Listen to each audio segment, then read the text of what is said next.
Good evening. I'm Tom Momberg. And I'm Faith Leonard. Here's what's coming up next on Panthervision. A drowning at the Klatchy Center. We'll have the latest. Ducking and dodging. Students caught in the crossfire of cars on the way to class. Why isn't there a crossing guard? A windy breeze blows through the Union Ballroom, and it was fabulous. All that and more next on Panthervision.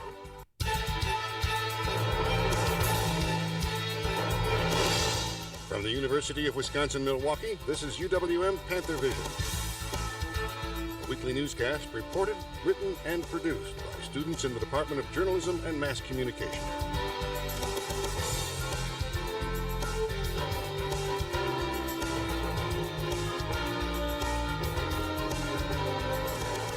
And now, the news. Good evening. Initial autopsy results are in, but the investigation into a drowning at the Klatchy Center pool continues. 19-year-old Connor Driscoll of Madison died at the pool Monday as he was practicing alongside his roommate. The two were swimming laps as Driscoll practiced for an Air Force aquatics test. A lifeguard saw Driscoll come up for air, then appear to sink with no apparent struggle. Lifeguards pulled Driscoll from the pool and attempted CPR, but were unable to revive him. Our deepest sympathy and condolences to Connor's family. It's an absolute tragedy that he died so young, and we feel such a great sense of loss because he was a member of our campus community. Lujack says the investigation continues, but the death does not appear to be suspicious. Initial autopsy results confirm Driscoll drowned, but investigators are waiting for toxicology and other testing. A UW Stevens Point student has been found in the Wisconsin River downtown Stevens Point. Eric Duffy disappeared during the early morning hours of March 1st. He was last seen leaving Joe's Bar downtown Stevens Point around 1 a.m. after celebrating his 21st birthday. Hundreds of UW-SP students and residents searched the downtown area the next day, but dive teams found Duffy's body in the river. Toxicology reports have been released in the death of a son of a former Packers coach. Reports show that 21-year-old Michael Philbin had a blood alcohol level of .176 at the time of his death. Reports also show that he had marijuana in his system. Philbin drowned in the Fox River in Oshkosh in January. He is the son of former Packer offensive coordinator Joe Philbin and was a student at Ripon College. The two coaches of the UW-M men's soccer team have been suspended. The suspensions come as the university is conducting a review of the men's soccer program. An email was sent out to some UW-M alumni and soccer players alleging that the coaches were using racial slurs and violating NCAA rules. UW-M officials won't confirm if the investigation is related to the email. We're not discussing any of the reasons behind the administrative leave, and our hope is to complete the review within that program in pretty short order. Head coach Chris Wiley has held his position for the last two seasons, but Lujack says that leadership is an investigation. We continue to have a great soccer program, and very importantly, we are going to continue to support our student athletes. We want our student athletes on that soccer team to be as successful on the field as they are off the field. Lujack says the review will be done soon. A former Madison College controller is under investigation for allegedly embezzling more than $30,000. Ryan Liebert was in charge of Madison's credit card program. An internal audit revealed that between 2004 and 2007, a number of checks had been made payable to Liebert that were not authorized by the school.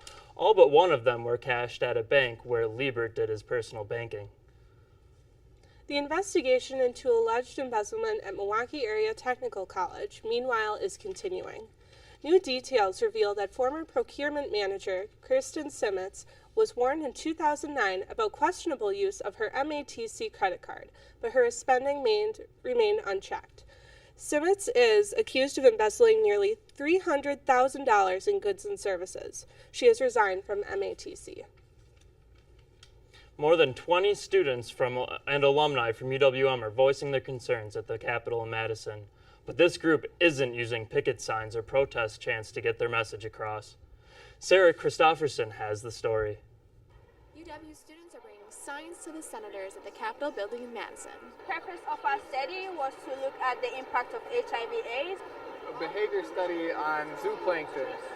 Today is Legislative Day. Students, alumni, and faculty are here to show state government how important the UW system is to Wisconsin. So if you don't invest in education, you're not going to attract businesses in, which is going to ruin your economy. UWM alumnus Paul Mayrood is one of about 20 people who traveled from Milwaukee to Madison to show their support. Paul has a passion that has lasted for decades. Well, I was the president of the Alumni Association in 61, 62, and 63. I graduated in 41. John Bartell started UWM's annual trips to Legislative Day about 7 years ago. It was me and one couple who were retired who went with me in my car to Madison. This year, about 30 people. Bartell's group met with state and local representatives to voice their concerns as well as to express their thanks for supporting UWM. Have the alumni house there that has slowly been taken away from us. More money into the UW system will allow more inter-school grants. Tom Lujak hopes the legislators see the importance of higher education for the state. I think at the end of the day, we want to make sure that the people in this building appreciate the fact that we can and do make a difference. In Madison, I'm Sarah Christofferson for Panthervision. Research expenditures at UWM amounted to about $30 million in 2010. UWM students may be looking at more student fees starting in 2013. UWM is proposing a renovation project that would expand the existing student union by 30,000 square feet. The renovation would cost between $125 and $150 million. UWM students will vote on the proposal on March 28th and 29th. If approved, funding would occur through an increase in segregated fees. The fees would be increased by $75 per student starting in fall 2013, but could go up in the future. Water service is functioning again in the east wing of the Golden Meyer Library. A water main broke last Wednesday, affecting the library and nearby buildings. The break closed off a section of sidewalk between the library and music building. The break was fixed by the time classes started Thursday morning. No damage or class cancellations were reported. Frustration of being stuck in traffic is not limited to rush hour. As Panthervision's Rebecca Almick reports, traffic on campus can keep you waiting longer than a red light. In a typical day, hundreds of students are shuttled to and from campus by car and by bus. But not everyone can get where they need to go on time. Freshman Amanda Arnold takes the bus every day. I can see it at the time it's supposed to be here, but it doesn't actually get to the stop until like 15 minutes after it's supposed to have already been here because students aren't willing to stop for the buses to get through. Shuttle drivers like Eric Johnson have the same problem in one particular area. Right across from the library because there's nobody stopping, and so all the students just keep walking across. UWM Police Chief Michael Marzian says they pay full-time security officers to control the flow of traffic on Maryland during the busiest times. But on Hartford, just when you think you can go, I think the only option is to do what they have over by the architecture building and get a cross guard for over here. That's the only thing that's going to help. Until then, vehicles will get through, one at a time. In Milwaukee, I'm Rebecca Omick for Panthervision. Pedestrians can ease the tension and increase their personal safety by using crosswalks and being aware of motor traffic. Coming up next, a Panthervision special report from overseas. And back in Wisconsin, we will find out just what Mother Nature has in store for us. All that and more when Panthervision returns.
Thanks for watching UWM Panthervision, judged Best Student Newscast by the Northwest Broadcast News Association.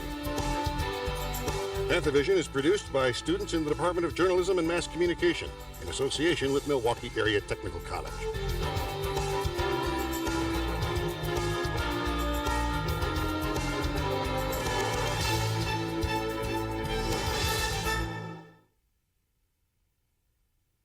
The loss of a longtime English professor. Jim Hazard died last week at the age of 76. Hazard was a co-founder of the university's creative writing department. He was also an accomplished poet and musician. He taught at UWM for 39 years and retired in 2007. His wife Susan is also a UWM professor and a poet.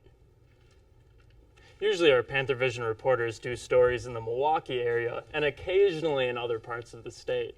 But our very own Stephanie Stock has traveled almost 4,000 miles to report stories about her study abroad experience in Spain. Every week we will be featuring a story Stephanie has put together. This is where the journey begins. There was a lot of Polish people and also German ones, but in the second semester I also realized that there are a lot of American people. According to the Institute of International Education, more than 270,000 American students chose to study abroad last year. 22% of those students were minorities and 64% were women. This year, I made sure I was one of them.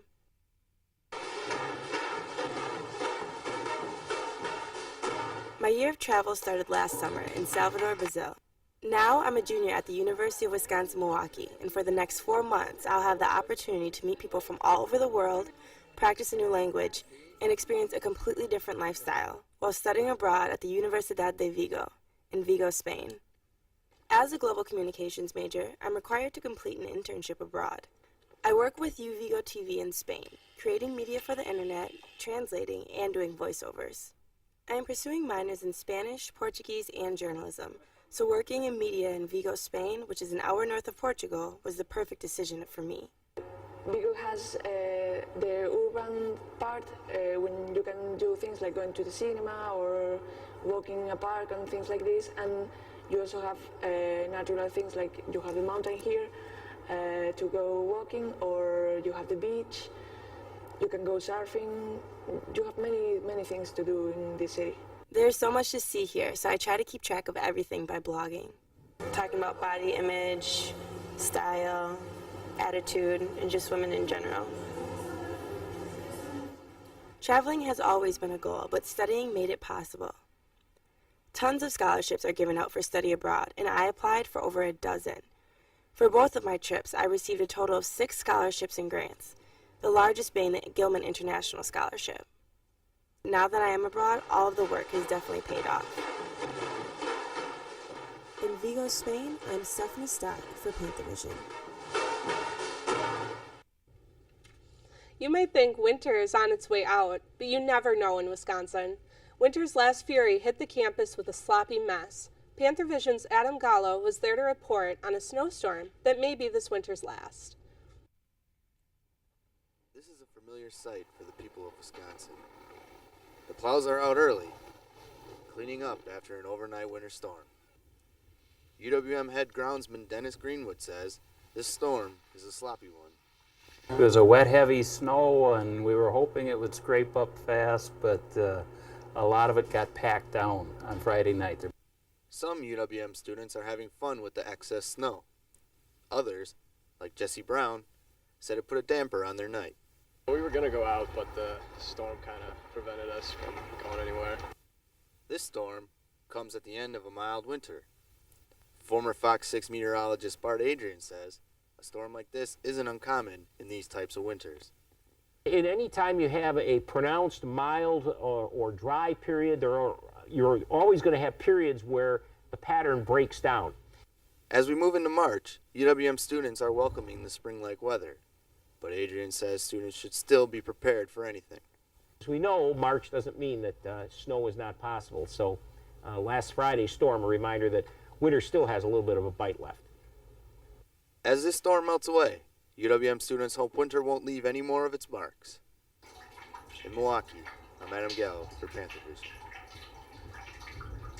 So Sarah, how does it look for this week? Well, I don't think any snow is going to be in the forecast anytime soon, as far as I can see. But we have a hot week ahead of us, hopefully. So let's move now to the weather for the week. We're going to have a rainy start today, unfortunately, but that's going to bring in some awesome weather ahead as the week continues. The rain is going to push out as the day continues and clear out tonight, which is going to bring a very warm week ahead.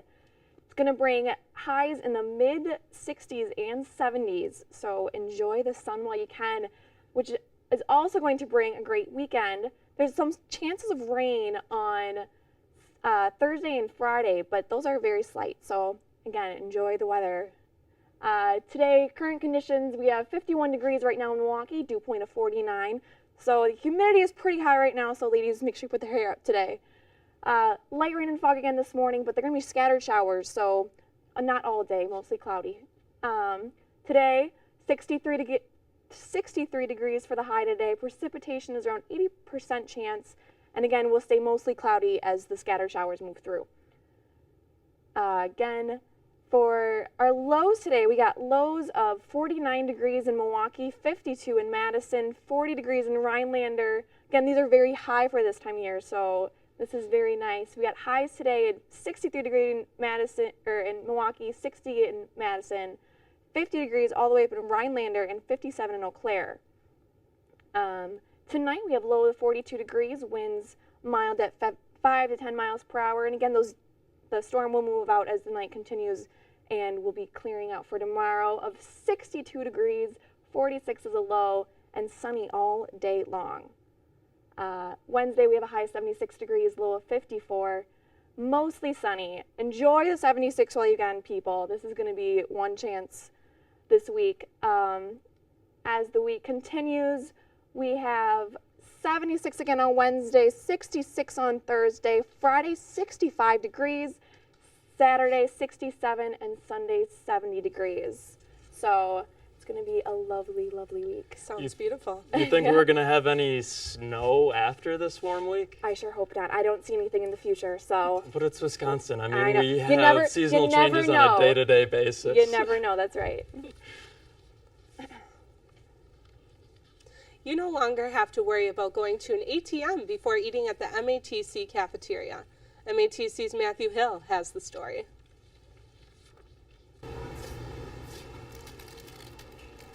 Today I can buy this item now, not only with cash and with my Stormer card, but I can use one of these. As of March 1st, only cash or Stormer cards have been the accepted form of payment at the Stormer cafeteria.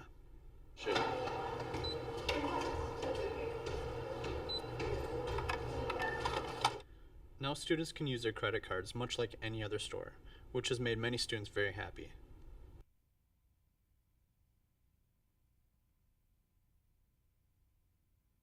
We caught up with Carrie Schoner, who was a key role in implementing the use of credit cards.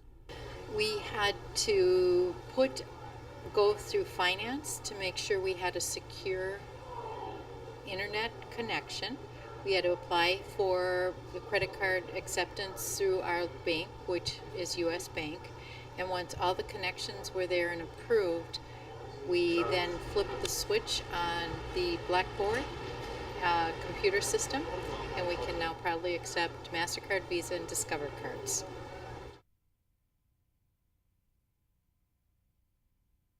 Not only can you use your credit card at the cafeteria and other places around the campus, but you can also use it to put money on your Stormer Pass using one of these.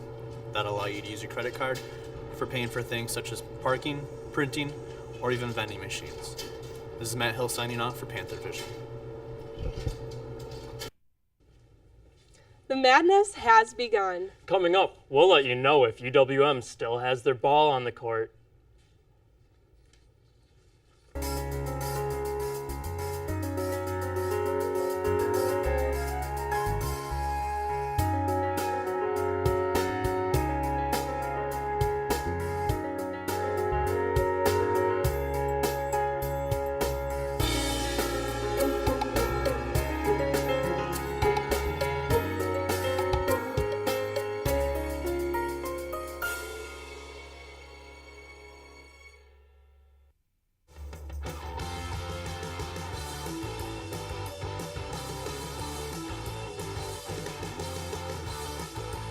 This is where powerful ideas lead to proven results.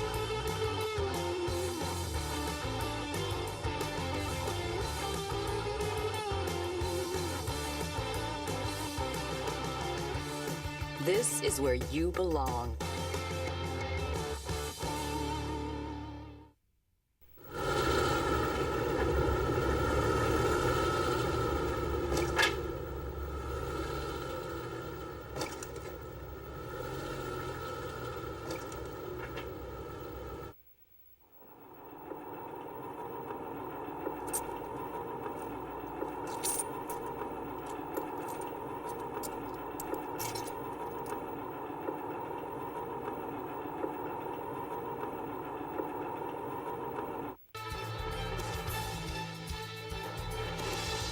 Thanks for watching UWM Panthervision, judged Best Student Newscast by the Northwest Broadcast News Association.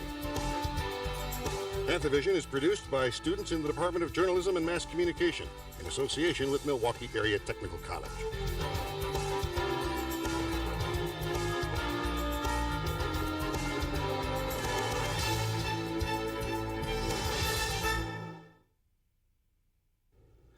One UWM team season comes to a close, while another is just getting warmed up in California. Henry Williams joins us now with sports. Thanks, Faith. UWM's basketball season is in full swing, but in warmer climates. The team spent much of last week in California playing in the Aztec Invitational. The Panthers finished 1-3 in the invite. One of the losses came against San Diego State. The team went down early, but senior Phil Strigo hits a double in the 5th inning to try to get the Panthers on the board. Outfielder Luke Maytier brings him home with a 2-out RBI single. The men could not pull through, losing to the Aztecs 7-4.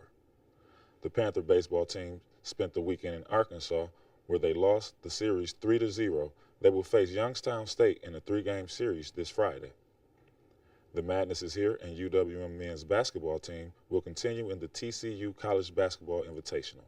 The team ended their regular season 21-13 and will play TCU for the very first time Tuesday night at 7. The tournament is single elimination that leads into the best-of-3 championship series. In the NCAA tournament, Marquette takes the number 3 seed and the Badgers number 4. The NCAA tournament kicks off tomorrow. The UWM women's basketball season is over. The team lost in the conference tournament, but not without a fight. The UWM women's basketball team opened up the Horizon League tournament at home, where they faced Valparaiso University. The girls got off to a slow start after scoring 2 buckets and struggled to shoot consistently during the first half.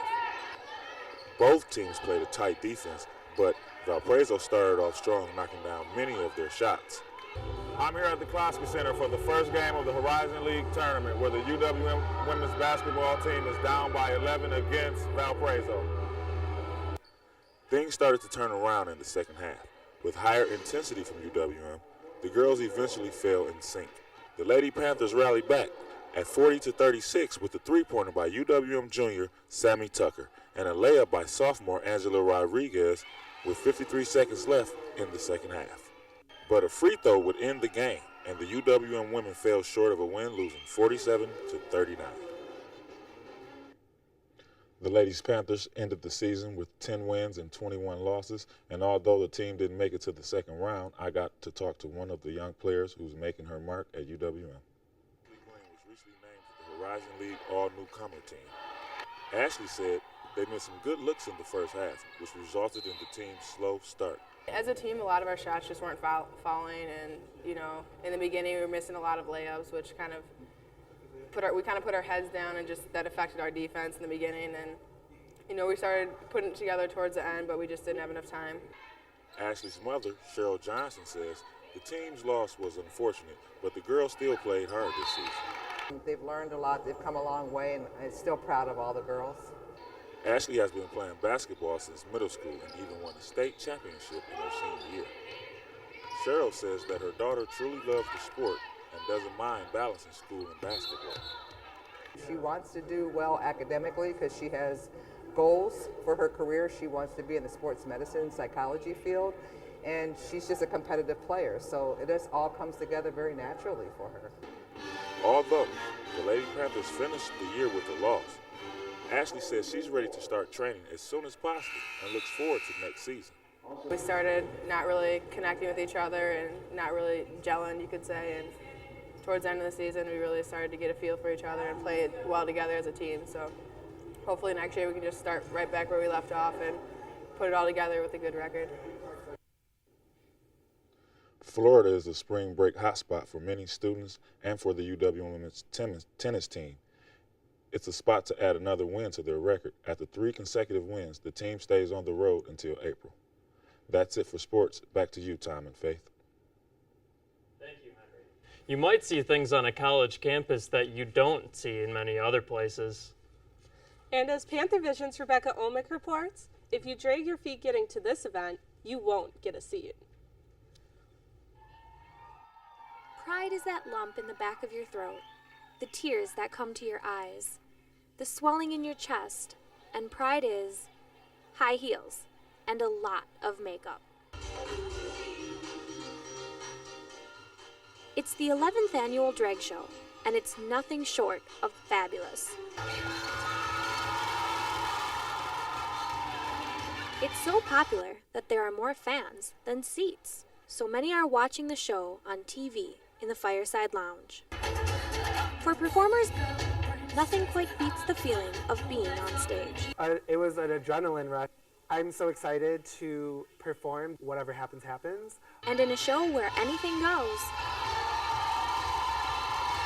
performers bring sass and class. This year doubled as a fundraiser for Milwaukee's LGBT Youth Center.